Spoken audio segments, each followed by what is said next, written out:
Nama saya Saulina. Saya di sini akan membahas sedikit kurangnya dari materi yang diberikan kelompok lain pada minggu lalu. Di sini saya akan membahas tentang materi imagery, atau dengan sebutan kata lain di masyarakat awam dengan kata pencitraan. Kata pencitraan yang saya maksud di sini bukan pada hal yang negatif seperti yang kita ketahui. Nah, kata imagery ini mempunyai latar belakang, yaitu di mana dahulunya masyarakat Mesir kuno ataupun masyarakat asli Amerika menggunakan metode ini untuk penyembuhan atau menyembuhkan orang-orang pada zaman dahulu. Tak hanya itu, agama Hindu dan agama Kristen juga menggunakan metode ini atau mempercayai metode ini untuk digunakan pada penyembuhan seseorang atau mempercepat penyembuhan seseorang.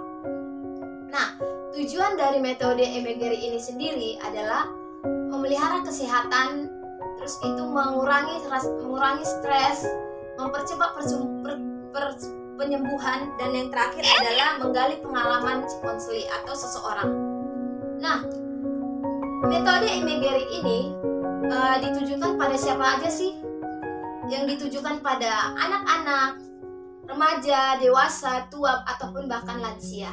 Yang dimana artinya metode ini dapat digunakan pada semua kalangan, kecuali anak bayi itu sendiri. Nah, di sini saya mau mengatakan proses dari metode imagery itu sendiri. Yang pertama adalah proses saling percaya antara konselor dan si konseli, yang dimana itu akan sangat membantu jika si konseli dan si konselor saling percaya, maka hasilnya akan semakin baik. Yang kedua adalah si konselor itu meminta si konseli menceritakan kejadian atau menceritakan ulang yang dia rasakan pada saat dimana dia merasa tertekan. Nah, pada saat si konseli menceritakan kejadian yang membuat dia tertekan tersebut, otomatis dia akan merasakan kembali rasa yang pernah dia rasakan, ataupun itu sedih, senang, ataupun depresi yang luar biasa. Nah, pada umumnya si konseli akan merasa sangat down. Untuk melanjutkan proses selanjutnya, si konselor akan meminta si konseli mencari posisi duduk ataupun posisi yang sangat nyaman agar membuat si konseli naik moodnya tersebut.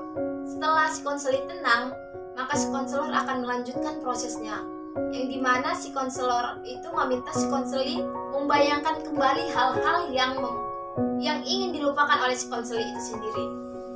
Nah, di situ kan pada biasanya si konseli itu akan merasa semakin down saat dia diminta membayangkan kembali.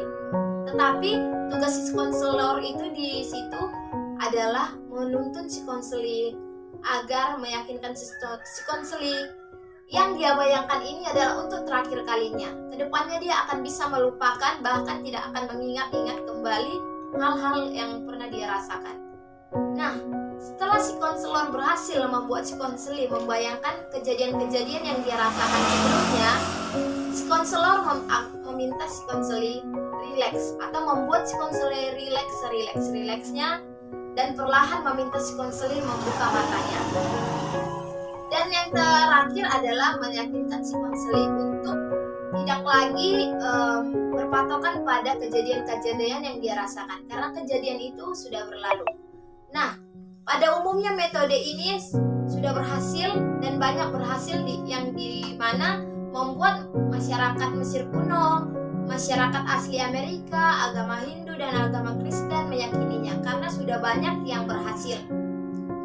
Nah, imagery itu mempunyai beberapa jenis. Yang pertama itu adalah imagery dan pencitraan, yang kedua adalah imagery dan musik, yang ketiga adalah imagery dan foto, keempat adalah imagery dan gambar, dan yang terakhir adalah imagery dan musik ataupun imagery dan gerakan.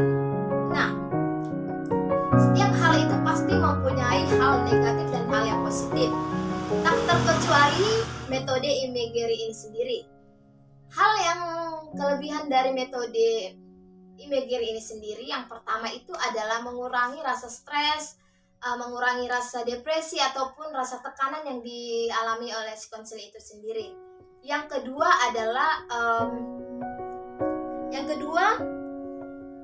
membuat adanya citra positif dalam setiap motivasi yang diberikan si konselor.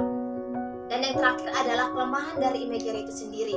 Kelemahan dari imagery itu sendiri, saya akan mengangkat dua. Yang pertama adalah kelemahan dari imagery itu sendiri harus mempunyai ruangan yang tenang.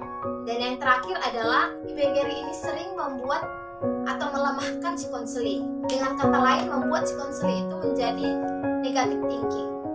Saya rasa sekian yang saya ucapkan dari materi imagery ini sendiri. Kurang lebihnya saya meminta maaf. Kiranya yang saya sampaikan ini bermanfaat bagi teman-teman. Terima kasih.